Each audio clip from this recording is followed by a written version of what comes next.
Hello, I'm Vince Sims, and welcome to another edition of 5 Talk Street. African Americans have played important roles in the creation of America as inventors, entertainers, educators, soldiers, and much, much more. Through the years, African American history has become a vital part of our culture.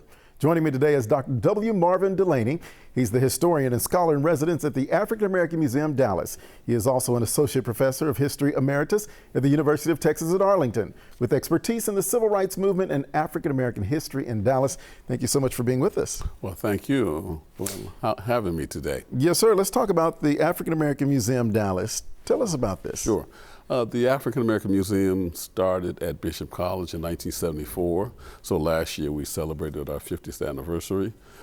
We do historical exhibitions, we do lectures and programs, children's camps, a whole variety of programs to sort of focus on the experience of African Americans, not only in Dallas, but throughout the country. I know you have a lot going on there. Tell us about the exhibit you have going right now. Oh yeah, we just opened Icons of Liberation, which focuses on the lives of Dr. Martin Luther King and of course Nelson Mandela. And of course, obviously, we opened it last week in celebration of Dr. King's birthday, which of course took place last Thursday. Then we celebrated it on the 19th. But we decided to do this, we decided to do this particular exhibition because we wanted to show these sort of similarities between the life of Dr. King and Nelson Mandela, in that both of them, were sort of icons. They both went to jail. Dr. King, for example, went to jail nearly 30 times. Of course, Nelson Mandela was in jail for 27 years. But both of them had a national and international impact in terms of their belief in freedom, in terms of their belief in nonviolent and belief in human rights. And so we did this exhibition also because we wanted to appeal to youth. We have about 4 or 5 stations in this particular exhibition where young people can come in and do hands-on writing, reading, drawing, in fact, even take their picture as being an icon of liberation themselves. We wanted to show that anybody can be an icon of liberation, that anybody can fight for your civil rights and human rights, and also for social justice. Yes, sir. And so, go ahead. And you have another exhibit that's also going to be coming this summer. Sure. In fact, we added Nelson Mandela to this particular exhibition because we have a major exhibition on Nelson Mandela that'll be coming in June and going all the way through November the 1st about Nelson Mandela and his life, his impact on liberating South Africa, his impact on fighting for social justice and political justice, his impact in terms of becoming the father of the nation of South Africa. And the timing is pretty good with this coming up this summer because we're going to have FIFA and the World Cup coming here and also the State Fair of Texas. Right. Just like here, he saw that sports could have a tremendous impact on bringing people together.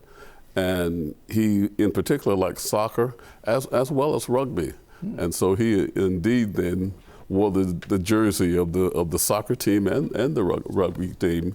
And as a result, it helped to bring the people together in South Africa, so that he did not become a president that divided people in South Africa, because it was already divided. He indeed brought people together, the Afrikaners, as well as the various groups and tribes of South Africa. Because soccer was very important to him. It was something that he definitely enjoyed. Yes, he indeed, believe it or not, he organized soccer games while he was in prison in South Africa. Wow. And indeed, then once he got out, he was a big supporter of South Africa's soccer team. What will visitors experience when they come to the Mandela exhibit? Wow. It's a major exhibition. It's going to cover 4 galleries at the African American Museum. So they'll see artifacts from his life. Once again, it'll appeal to young people because there'll be digital stations where they indeed can engage the exhibition and do hands-on activities. But the main thing, of course, they're going to learn about him. They're going to learn why he's so important in world history and not just the history of South Africa. In that, once again, he served as not only as an icon, but also as a symbol of liberation. Again, I mentioned earlier that he spent 27 years in prison, but people around the world, found out why he had been in prison, because basically he was fighting for the liberation of Africans in South Africa. And I can remember when I was in high school and in college, we sung Free, Nelson Mandela. And we indeed engaged in the movement to try to free South Africa from Afrikaner rule. Yeah. As you said earlier, you just celebrated 50 years of the museum, so it's going strong. What's the mission of it moving forward? Well, we are in the process of, let me just say this.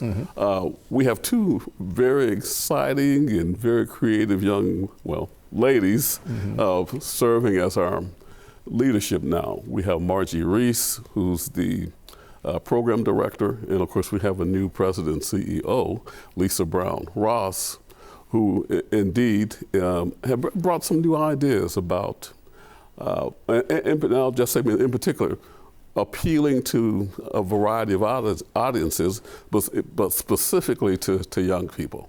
So they indeed are sort of leading us forward in terms of our not only just appealing to adults, but doing programming that will sort of run the gamut from age 6 up to indeed senior citizens such as myself. Including everybody in the mix. Well, thank you so much for what you're doing and the museum is doing and providing this information and sharing it with us. Sure. Thank you, Vince, for bringing me in. Yes, sir, you are welcome. And of course, if you would like to visit the museum, just go to aamdallas.org.